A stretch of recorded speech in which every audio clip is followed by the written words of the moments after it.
Vamos assistir aqui. Esse tipo de jogo quer roubar sua alma. Eu achei que era gacha, mas falaram que não é gacha. Vamos ver. Aqui do Gnose Games. Vamos receber o conhecimento. Busquem conhecimento. A gente já tem uns reacts legais do Gnose Games aqui.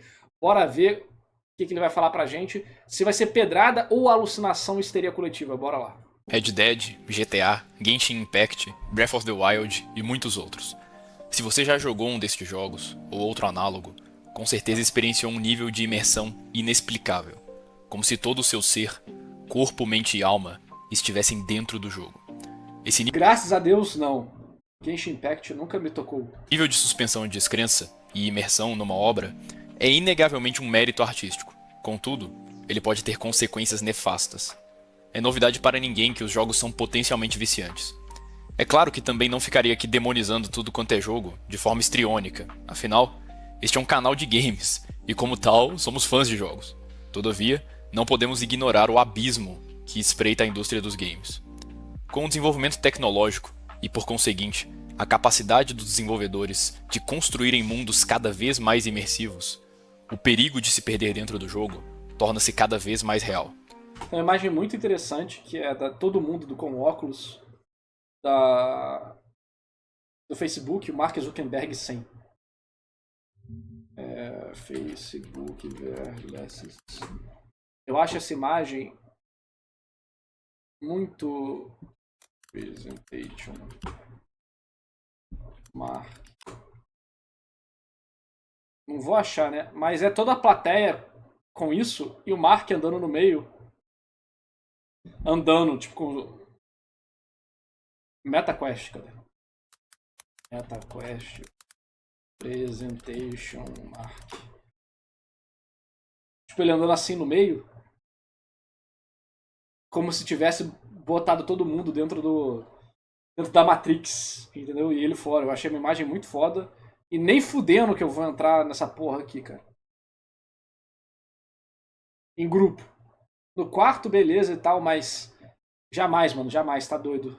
Tá doido. Tenho muito medo. Tenho muito medo de realidade virtual. Até onde a gente vai chegar.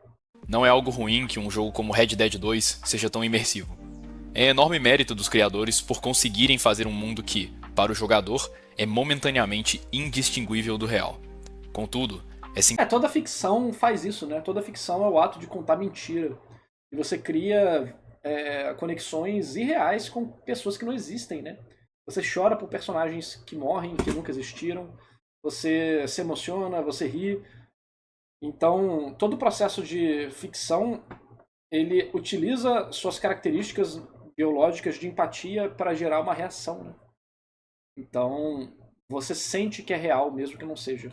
empreitada fáustica de criar um mundo de proporções colossais, e digo colossais em vários sentidos, tanto na fidelidade dos gráficos, das animações dos personagens, quanto na quantidade de elementos e extensão geográfica desse mundo.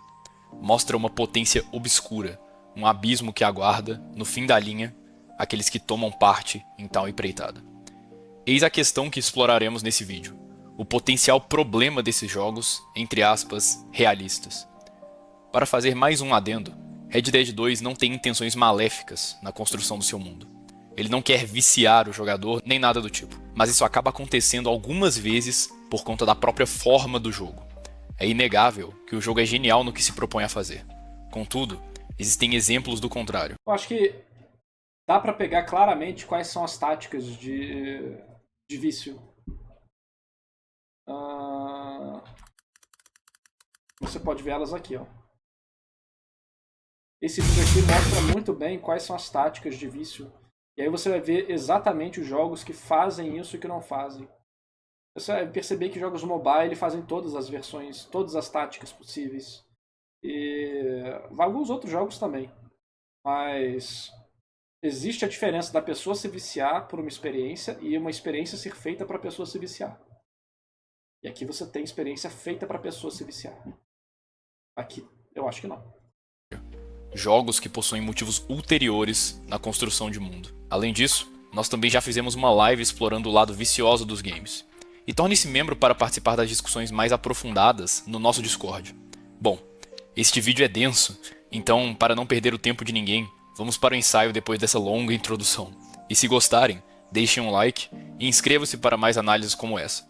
pois aqueles que adentram nestas águas já não saem como eram. Eu sou o elo perdido e serei seu barqueiro nesse mar de mistérios. Huizinga diz, em sua genial obra Homo Ludens, que o jogo, a atividade lúdica, é algo que está separado da vida cotidiana. Dessa forma, o jogo não seria em si a vida comum, mas uma atividade apartada, que possui suas próprias regras internas, que não são necessariamente iguais às da vida comum. Ou seja, num jogo de futebol, por exemplo, um jogador pode ser expulso por quebrar alguma regra, mas tais regras internas do futebol não são necessariamente iguais às do Código Penal do país em que ocorre o jogo. Digo tudo isso, pois o jogo é fundamentalmente distinto da vida real. E na criação de um bom jogo, por exemplo, o criador mimetiza elementos da realidade, mas não busca suplantá-la, que é o objetivo de muitos dos jogos realistas lançados hoje em dia. Mas voltaremos a este ponto mais à frente. É claro que o jogo mimetiza elementos da realidade. Caso contrário, não haveria jogo. Com efeito, também é normal e lícito o jogo mimetizar elementos do cotidiano. O jogo de tabuleiro, o jogo da vida, não poderia ser mais óbvio em tal empreitada. Mas ele cria suas próprias regras e gamifica a vida mundana moderna. Afinal, ela está num tabuleiro, e o jogador vive toda uma vida de mentira em alguns minutos de jogo. O que torna o jogo da vida inofensivo é sua causa final. Ele entende que seu sentido é ser apenas um jogo, isto é, uma atividade que está fora da vida cotidiana. Apesar de seus elementos serem mímese de coisas da vida cotidiana do jogador, como compra de carro, casamento, maternidade, emprego, etc., o jogo não se propõe a ser uma segunda vida, que poderia ser vivida no lugar da primeira e original. Afinal, como já disse anteriormente, o jogo começa uma partida e termina de forma rápida. Para além disso, mesmo se o jogo tivesse a pretensão de ser uma segunda vida, ele não conseguiria, pois sua suspensão de descrença não é suficiente para enganar os sentidos de ninguém. Nenhuma pessoa normal, até mesmo nas partes mais remotas de sua consciência, acredita que uma partida é um espelho verossímil da vida real. Os elementos desse jogo foram construídos com outros objetivos em mente. Se o jogo da vida é de fato um bom jogo em sentido geral, não é pertinente à discussão, pois o fato é, ele não busca suplantar a realidade. Mas, afinal, por que insistir nessa questão de suplantação da realidade? Simples. Existem jogos atuais que têm esse objetivo. Os novos jogos de mundo aberto servem como exemplo de obras que criam um universo muito semelhante ao nosso. Eu sei que de fato existem ideias de jogos, de projetos que querem ser jogos, seu último jogo, né? Jogos que você não quer sair de lá. E existe essa fantasia dentro do mundo dos animes também. O Sword Art Online mostra um pouco disso, por exemplo. Dos MMORPGs que você nunca mais precisa sair do jogo. Mas além de eu achar que tá... Gente, isso existe desde... Não desde, né? Mas Second Life já era um exemplo disso, né? Hoje em dia tá na moda o metaverso. Mas o metaverso sempre existiu dentro dos MMORPGs e o Second Life, por exemplo, é um jogo que se baseava em ser puramente um metaverso. Literalmente e apenas um metaverso. Não tem mais nada, não tem combate, não tem jogo, não tem nada. É só interação social online. Tem coisas que já vêm antes do Second Life, né? Você pegar o próprio Ultima Online aqui, pô, já é um metaverso. Um metaverso mais complexo e interessante do que muitos jogos. E por aí vai, retroativamente você vai encontrando cada vez exemplos mais antigos. O negócio né, essas interações sociais, muitas vezes, são o que faz o jogo ser mais vida real do que ele seria, de outra forma. Por quê? Porque a interação com outras pessoas que gera o conteúdo infinito, gera interações infinitas, imprevisíveis e tal. Existem iniciativas ainda de coisas do tipo, né, que para ser o grande jogo de mundo aberto que vai replicar o mundo de fantasia real, mas eu acho que as pessoas vão rapidamente perceber a diferença disso quando elas tiverem a experiência, porque todo mundo percebeu que ninguém quer jogar durante muito tempo fazendo esforço físico. Ninguém quer jogar um jogo de luta onde você precisa ficar fazendo assim. Ninguém quer jogar um jogo de espada que você precisa ficar fazendo assim. Então, existe uma camada de abstração dos jogos, onde você tem impulsos, incentivos e vontades e esforço diferente dentro do seu aproveitamento de jogo. São habilidades e movimentos diferentes que geram reações diferentes. Então, eu acho que a gente está muito longe disso ainda. E a maior parte dos jogos que vai tentar trabalhar realismo de ações vai acabar falhando. E é por isso que eu acho que jogos como Sword Art Online e coisas do tipo, eles não vão ser exatamente como as pessoas imaginam, ou a reação das pessoas não vai ser o que as pessoas imaginam que vai ser. Porque a partir do momento que você tem que interagir com movimentos de corpo, vamos dizer assim, né? Claro que vai chegar a um nível que vai ser incrível e tal, mas como você não tem um controle que abstrai, simplifica e amplia suas capacidades, eu acho que vai ser mais difícil disso acontecer do que as pessoas imaginam. E quando tiver, caraca, eu vou fazer um jogo que eu boto um sensor aqui, outro aqui, outro aqui, outro aqui no corpo todo e vou lá, você vai ver que na verdade você é tão incompetente no jogo quanto na vida real, porque você não sabe balançar uma espada, pular, rolar, andar. Tanto é que tem aqueles. O povo acha super irado, que é tipo. O VR. Isso aqui, ó. O povo acha, nossa, isso é muito irado, e sei que e tal. E aí tem várias, tipo, tem uns que você bota a roupa toda. Cara, você vai cansar em 5 minutos. Você vai cansar em 5 minutos. E não vai ser nada divertido. Então eu acho que existe diferença nesse tipo de coisa que as pessoas não percebem. Eventualmente vai ter uma tecnologia onde abstrai essas coisas para o mundo online. Com a sua mente e tal. Mas a interface de controle eu acho que vai existir. E vai ser uma grande diferença para a realidade, vamos dizer assim. E que muitas vezes tentam servir como uma nova vida. Todavia, não é todo e qualquer jogo realista de mundo aberto que tem a pretensão de aprisionar a alma do jogador dentro da sua realidade. Red Dead é um bom exemplo disso. Por outro lado, Genshin Impact, mesmo sendo um jogo mais fantasioso que Red Dead, que é um retrato histórico fiel, tenta suplantar a vida real do jogador. Não é novidade para ninguém que Genshin Impact é um jogo imoral. Todos sabemos que é um gacha desalmado, cujo fim último é apenas drenar o bolso e Sim. energia vital do player. 100%. Por sinal, assista nosso Gnosecast sobre gachas, né? Mas, este vídeo não é sobre gachas. Por isso, vamos nos atentar aos outros aspectos horripilantes desse jogo. Como, por exemplo, tarefas diárias. Uma Eu ia mecânica falar isso, né? Você vai adestrando o jogador a deixar de ter a própria vida dele para fazer tarefas dentro de um jogo, para que você ganhe uma migalha que vai te dar uma recompensa de um personagem que vai servir para fazer uma tarefa chata ficar 1% menos chata, porque ela vai ficar 1% mais rápida, e também vai te recompensar com uma relação parasocial, emocional com o personagem, e você tem um apego graças a uma mistura de solidão própria e imersão dentro do jogo, onde os personagens foram criados especificamente para atender suas necessidades emocionais de carinho que você não tem, e por isso você busca em waifus e husbandos. absolutamente nefastas, sem qualidades redimíveis. Um sintoma que revela o É verdadeiro legal que o chat se reconhece e tá feliz, né? Tipo, eu jogando e futebol. Gasto muito. Que bom, mano. É importante a gente conhecer. A gente, né? O primeiro passo é reconhecer. objetivo da indústria em fazer Eu taquei quentão no Genshin mês passado, que se foda. Muito bom. certos jogos. É óbvio que não estou dizendo que um jogo com mecânica de tarefas diárias é sempre maléfico Eu julgo que sim. ou algo do tipo. Sim, porque o incentivo do game design desse tipo de jogo não é ser divertido. É te prender para te fazer voltar e manter você fazendo atividades repetitivas que estejam no limite do chato e no limite do divertido. Elas são naturalmente predatórias e malignas, como a gente... Eu já mostrei várias vezes, mas é aquele vídeo que eu abri agora há pouco.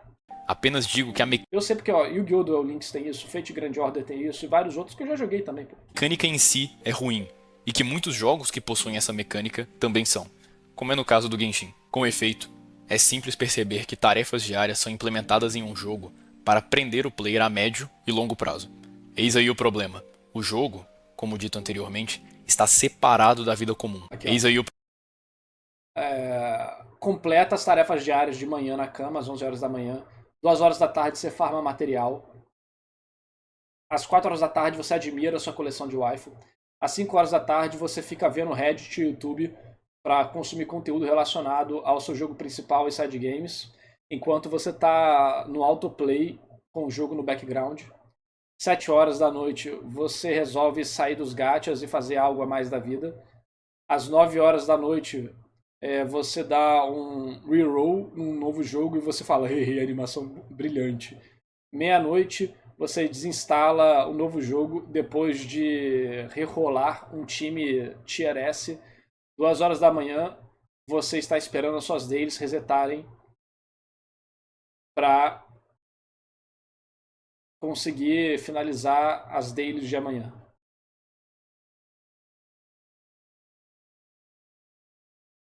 É maneiro. O problema, o jogo, como dito anteriormente, está separado da vida comum. Sabe uma coisa interessante que vai acontecer? A gente vai ter daqui uns 5 anos, a primeira geração de gachas grandes vão começar a fechar. Fate Grand Order não dura mais 5 anos. E aí? Teve gente que gastou mais de R$1 milhão em Fate Grand Order. E aí? Entendeu? Daqui 10 anos, mais e mais grandes gachas vão fechar. E aí você vai ter o primeiro grande impacto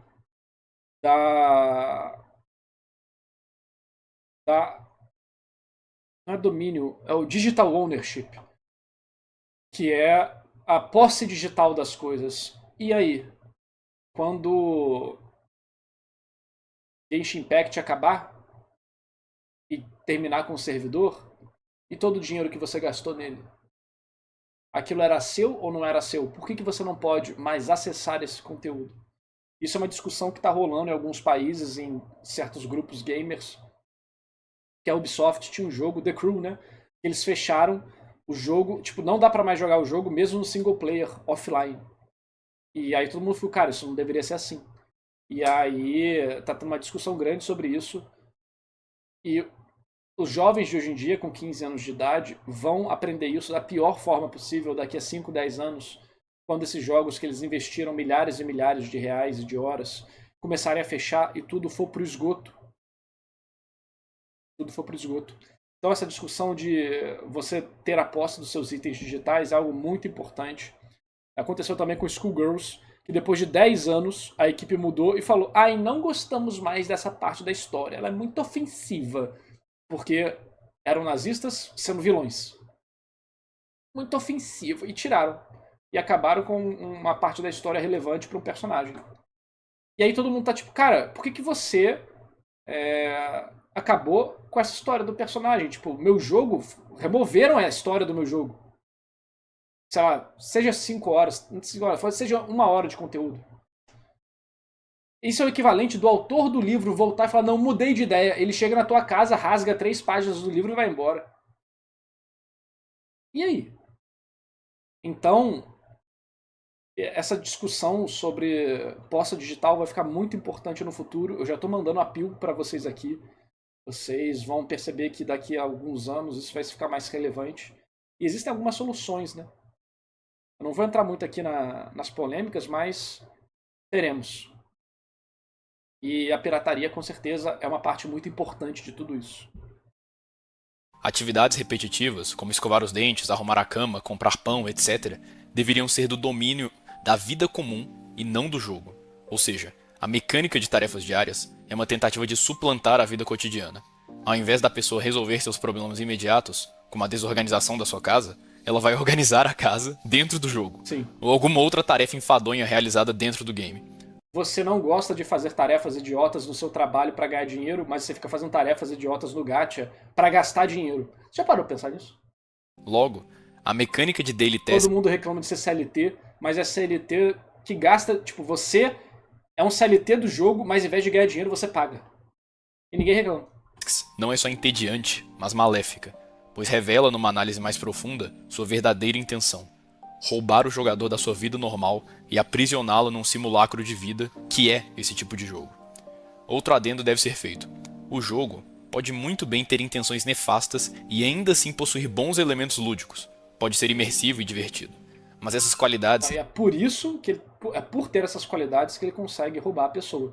Se o jogo fosse só chato, Quer dizer, né, tem doido pra tudo. Mas se o jogo for só chato, essas tarefas que já são sem propósito, ficam mais sem propósito ainda. Não revela sua verdadeira essência, seu fim último.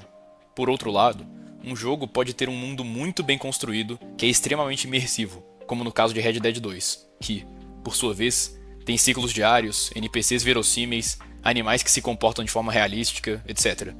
Mas não possui intenções maléficas. Isto é, o jogo é grandioso e consegue construir um pequeno universo profundamente imersivo que é extremamente semelhante à vida real.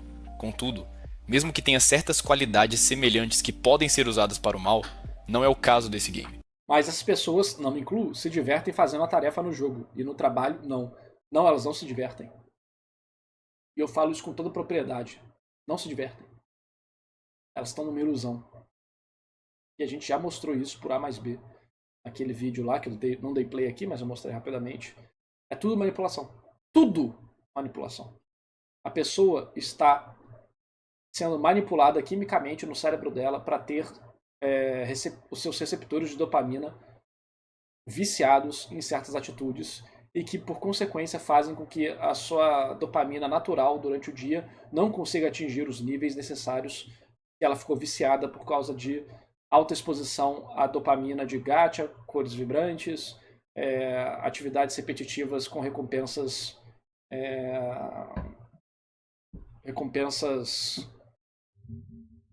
qual que é o nome?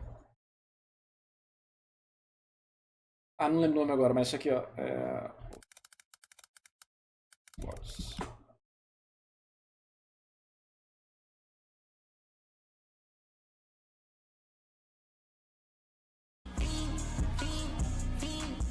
Tem música. Tá vendo isso aqui? Isso aqui são idosos jogando slots.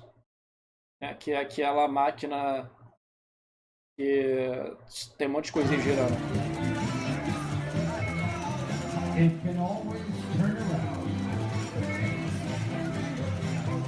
Você acha que eles estão se divertindo? Você acha que eles estão se divertindo?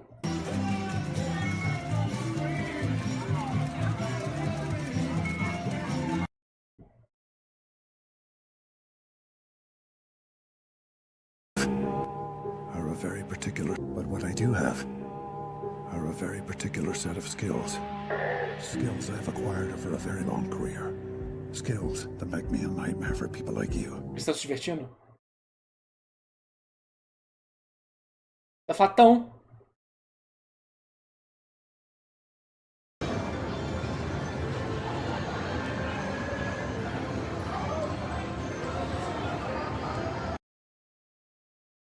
Eles não estão se divertindo. É toda uma ilusão. Eles estão adestrados. É diferente. Eles estão adestrados. E é isso que o gacha faz com você. Red Dead MMORPG, qualquer outro jogo que tem esse tipo de tarefa diária que tenta te roubar pra dentro dele. não é um ciclo A robótico diversão é desculpa pro vício. Exatamente, caralho. Rubim Mora 34 simplesmente mandou a canetada no chat. perpétuo. O jogador pode até passar muitas horas Um dia ainda vou ter o meu cassino. Cara, mano, tem uma hora que eu tenho que jogar moral no lixo, cara. Tô cansado de ser pobre, mano. Bora montar um cassino aí. Eu faço a narrativa dos patincos, né? Que patinco tem historinha, pelo menos, né? Então eu faço a narrativa disso aí que se foda. Bora fazer um gacha também. fazendo todas as quests. Fazer o gacha do Pocket Bravery, mano. Mas o ponto é, o jogo termina. Salve Gnose Games, beleza, mano? Tamo vendo aqui seu vídeo aqui, o Gnose Cassino. Tamo vendo aqui o jogo discutindo vários temas. Ele não é um aprisionamento eterno. Mesmo que o player se sinta na pele de Arthur Morgan e se apegue profundamente àquele mundo, o jogo acaba. Em suma, a atividade lúdica em Red Dead é finita. Esse jogo cria um universo enorme e extremamente verossímil, mas não busca ser um substituto da vida real. Vou-me embora pra Pazárgada, lá sou amigo do rei, lá tenho a mulher que quero, na cama que escolherei. Estes são os versos que abrem o genial poema de Manuel Bandeira, que revelam de maneira genial o desejo gnóstico de ir para outro mundo. Se este mundo Gnose mencionada. no qual habitamos é mau, o que resta se não abandoná-lo? Caso embarque para Pazárgada, encontrará a panaceia, o santo graal, o elixir da vida eterna, o tetrafármaco de Epicuro, ou qualquer outra coisa análoga. Esta é a posição de um gnóstico. Buscar libertação da realidade que o aprisiona e buscar viver uma outra vida e não aquela que Deus o deu. Se Deus e a matéria são maus, o que resta se não ir para a Pazárgada? Com efeito, o veículo pelo qual muitos estão tentando ir à Pazárgada é, hoje, a tecnologia. Um grande exemplo disso é a tentativa fracassada do Facebook de criar o metaverso. Essa imagem, Gnose Games, eu tava procurando ela, que bom que você botou ela aí. Cara, vê se isso não é muito distópico. O cara que cria o produto do VR não está usando VR, enquanto todo mundo à volta dele está usando VR. Essa imagem, cara, dá pra fazer uma história de ficção científica só com essa imagem. É o Second Life, cujo nome diz... Porra, não, de novo, mano, tá repetindo tudo que eu já falei tudo isso aí, mané. Tá me copiando. Pensa comentários. Ambos são, por parte dos criadores, tentativas gnósticas de serem Deus, de criarem uma nova realidade, feita à sua imagem e semelhança. Mas, dessa vez, a criação não seria falha. Todos teriam a vida perfeita que desejam, habitando o mundo perfeito. Todavia, essa tentativa demiúrgica de criar uma segunda vida que suplantaria a vida real não existe somente nesses exemplos mais óbvios. Tem um canal muito interessante na gringa chamado Meme Analysis. Hoje em dia ele tá meio estranho, mas o canal dele tem vários vídeos interessantes sobre gnose, simbolismo e coisas do tipo. E ele analisa o meme, tipo, análise do meme da namorada gótica e tal. E aí ele tem uma análise muito interessante. Tipo, essa análise, a psicologia do arregal, cara, é incrível esse vídeo. Mas ele tem um vídeo muito interessante sobre aqui, ó, a filosofia do vício na internet. E ele também tem um vídeo muito interessante sobre como a internet aqui, ó, a Digital Anima, né? A mãe devoradora e a internet. Cara, esse vídeo aqui é ótimo. A mãe devoradora e a internet. Então ele tem uns vídeos bem legais. Hoje em dia ele não faz mais isso, mas esses vídeos são muito interessantes porque dão aqui, ó, o metaverso do Facebook, o microcosmo digital. Então eles vão falando sobre sistemas que mostram como a internet está sendo uma transcrição do que era o misticismo antigo, né? Aqui, ó, espiritualidade digital.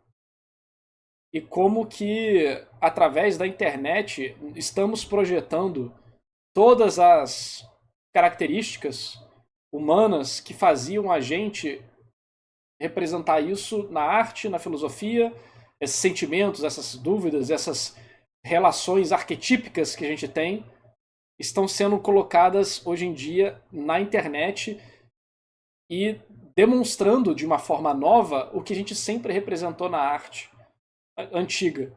Porque são vários dramas humanos e sensações que vão sendo replicados durante as épocas, né? Então é um canal muito legal, acho muito interessante esse assunto. A tecnologia é uma forma de magia no fim das contas, não ironicamente. Você não sabe nem como funciona a internet, nem como os elétrons mandam informação na porra do cabo da eletricidade. Você só aceita, você tem uma crença de que a eletricidade funciona, você não sabe como ela funciona. Você já parou pra pensar que isso aqui é muito surreal? Tá vendo isso aqui? Esse monitor, mais fino do que um dedo, apresenta toda a realidade capaz de nos conectar e fazer a gente se comunicar através de ondas de Wi-Fi que depois vão para um cabo que passa por debaixo de um oceano, quase em velocidades inimagináveis. Isso é muito doido. Quando você começa a pensar nisso, você fica maluco, cara. O próprio Roblox é um exemplo áureo disso, que pode passar despercebido por causa dos seus... Eu sou engenheiro eletricista, eu sei porra nenhuma. Nem engenheiro eletricista sabe porra, nem o povo do TI sabe como o computador funciona. Gráficos feios. Mas Roblox é um metaverso em si mesmo. Possui sistema econômico, vida social, eventos, uma infinidade de possibilidades. Além de, é claro, cassino para crianças, né? Em outras Mas isso aí sempre existiu e sempre existirá. palavras, Roblox busca roubar a vida do jogador. O Genshin Impact, mencionado anteriormente, também padece desses mesmos problemas. Tanto Roblox quanto Genshin são especialmente aterrorizantes. Isso significa que eu, como garoto de programa, sou um mago? Sim, tem um vídeo interessante falando como a coisa mais próxima dos alquimistas e dos magos de antigamente, hoje em dia, é ser um programador. Programador e também, né, um engenheiro elétrico. Quando você junta a parte do hardware e do software, você literalmente está fazendo o equivalente à magia antiga. Pega uma solda, cria símbolos microscópicos. Caralho, mano. Símbolos microscópicos num pedaço de metal que significam informações que vão ser transmitidas através de uma parada etérea que eventualmente formará imagens, emitirá sons e conectará a mente de várias pessoas. Se isso não é magia, eu não sei o que é. Focarem no público mais jovem. Os jogos que usei para exemplificar o lado maléfico do ímpeto demiúrgico de criar uma segunda vida não são o auge do que é possível dentro do mundo dos jogos. Basta imaginar um futuro MMORPG ou Life as Service que teria a mesma fidelidade na imitação da realidade que Red Dead 2. Caso essa alquimia funcione, veremos muitas pessoas tornando-se cadáveres do ser, vivendo um simulacro Já são hoje em dia. de vida, aprisionados pelas correntes da técnica, instrumentalizadas por um demiurgo maléfico. Nesse caso, o ser humano, ao invés de ir embora para Paz-Árgada e habitar um mundo superior em que sua alma seria aperfeiçoada, ascendendo na escala do ser, ele tornar-se-ia um homem inferior, que é escravo dos seus desejos mais baixos. Ao invés de buscar a santidade, buscaria mais pontos de experiência dentro do jogo. Ao invés de aproveitar É porque é o caminho mais fácil, né? Ao invés de você buscar ser uma pessoa melhor e superar seus problemas através das virtudes, você quer uma representação artificial disso, que é um personagem de nível maior. Você, ao invés de superar os problemas da sua vida e alcançar um estado físico, mental, espiritual melhor, você representa isso através dos desafios que você ganha dentro do MMORPG, dentro do videogame, dentro do jogo de tiro.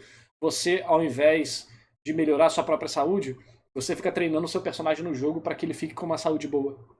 Porque assim você tem a recompensa e não o esforço. Mas isso é uma deturpação de como o nosso cérebro funciona. Porque a verdadeira recompensa só vem com o desgaste e com o esforço e com o sacrifício.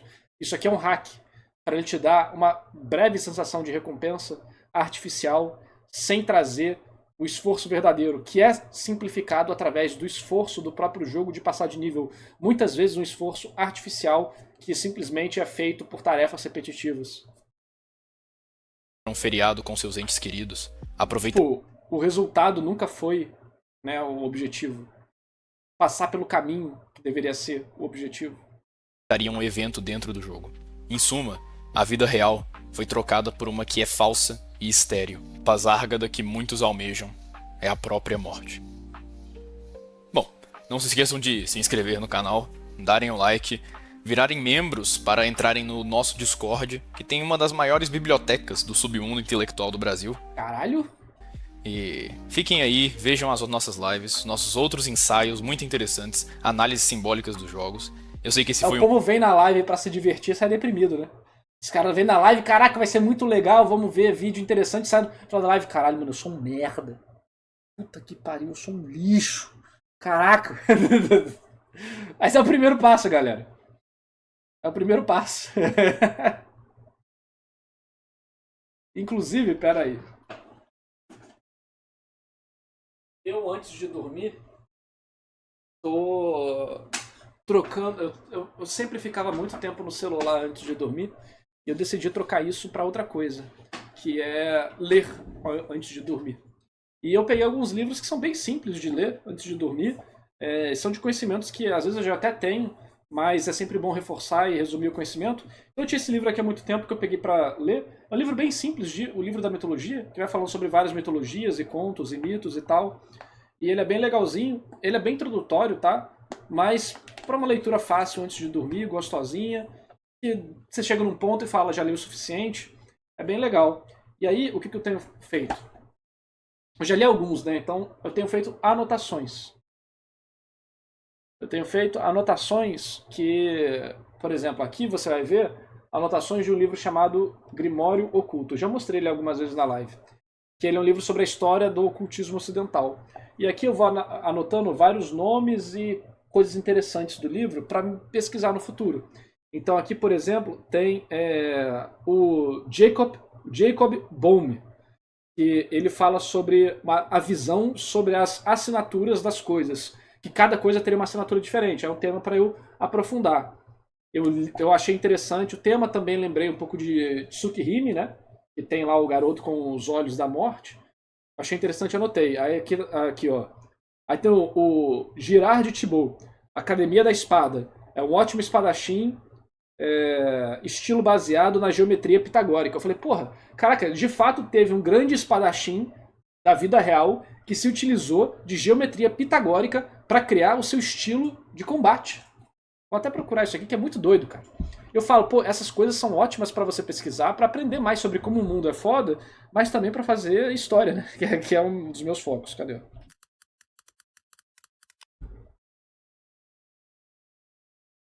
O cara que fez o estilo de espada que tem a ver com matemática.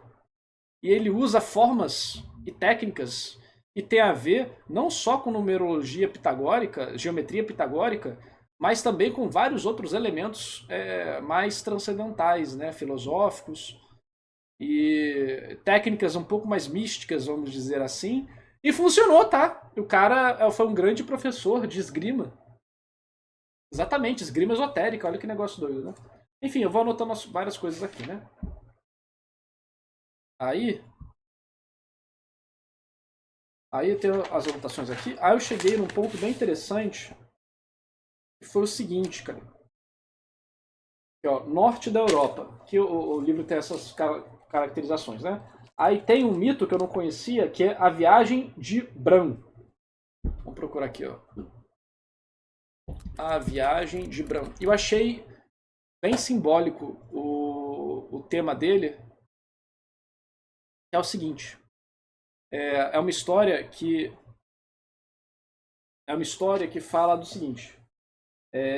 Um cara, ele vai para uma terra mística onde há muitas mulheres, né, ou só mulheres. Ele navega até lá, mas eventualmente ele quer voltar. Um dos membros da tripulação dele fala para voltar. Só que ele é avisado pelas mulheres de lá para não pisar na terra, novamente, de onde ele veio. E um tripulante pisa e ele instantaneamente vira pó.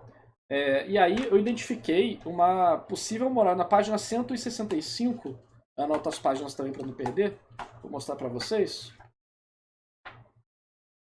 E vocês conseguem compreender a moral dessa história? Eu falei bem por cima, mas eu acho que já dá para entender. Vou botar aqui para vocês.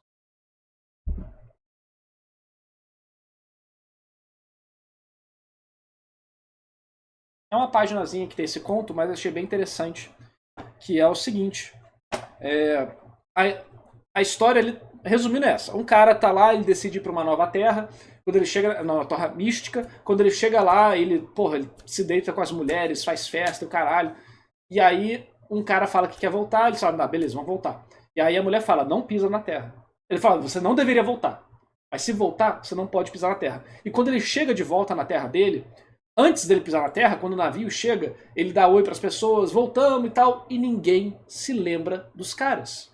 Todo mundo, quem são vocês? Não, fulano não existe, não, ninguém, que isso, estão inventando.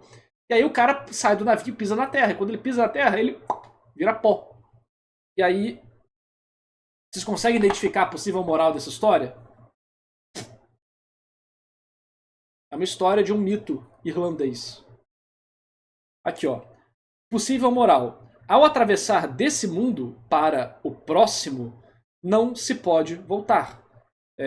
O único. Aqui, ó. Ao adquirir conhecimento, ver o outro lado, passar de etapa, seu antigo mundo não será mais sua casa. Esse é uma das interpretações. A outra interpretação é a morte. Né? A partir do momento que você passa para outro mundo, você não pode voltar mais. Ou seja, né? A morte separa você. Também tem disso, de você atingir uma nova etapa na sua vida, a sua etapa passada não faz mais sentido, isso acontece, às vezes você troca de grupos de amigos, você troca de cidade, você não se conecta mais com o mundo antigo que você estava, porque você está em uma frequência diferente, vamos dizer assim, né?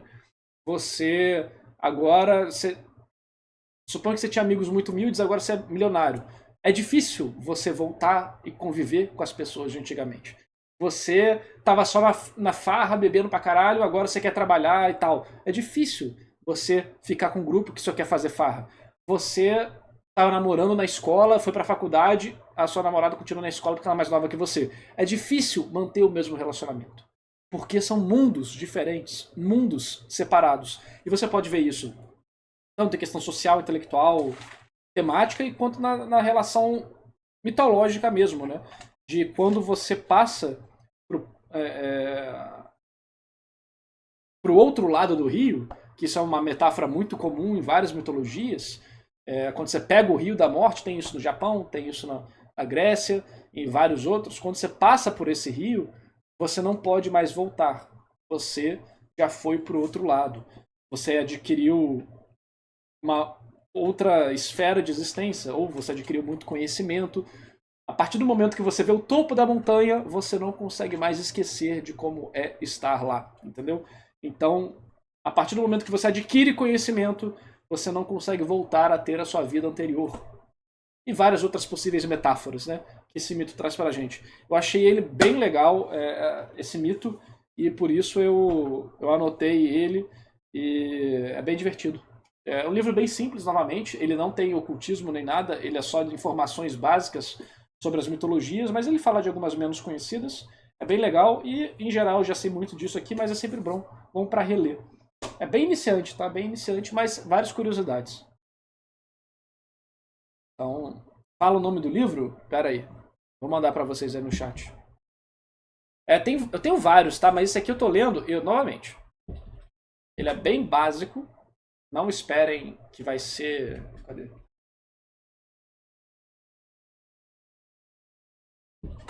Que vai ser super profundo. Ele é justo. É um livro justo. E tá barato. Na Amazon. Vou mandar pra vocês. Aqui.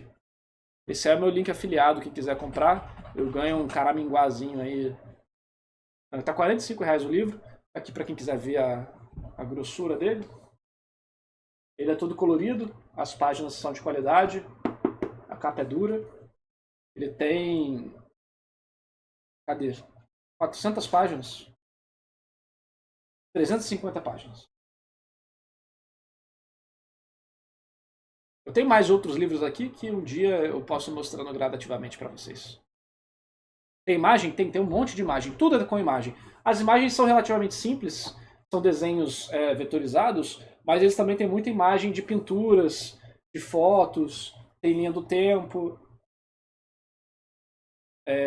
Eles pegam muitas de pinturas antigas que refletem o tema que está sendo discutido. Se tem mapa, tipo assim, que é a jornada para a criação de Roma. Se eu não me engano, é de Roma? Não lembro agora. Não, a jornada de Odisseu.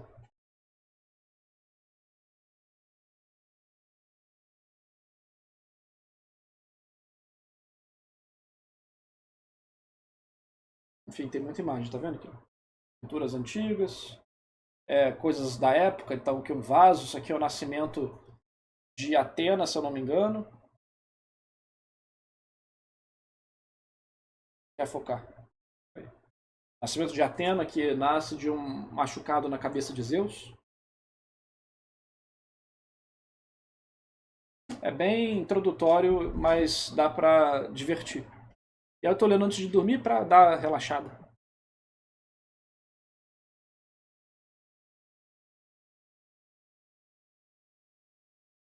E o livro dos ocultistas, depois eu passo. Senão a gente vai ficar a live toda só mexemos. Eu poderia dedicar uma live só pra recomendar livro? Quem sabe um dia eu faço isso. O que é ocultismo? Putz. Complicated. Não serei eu que vou te iniciar.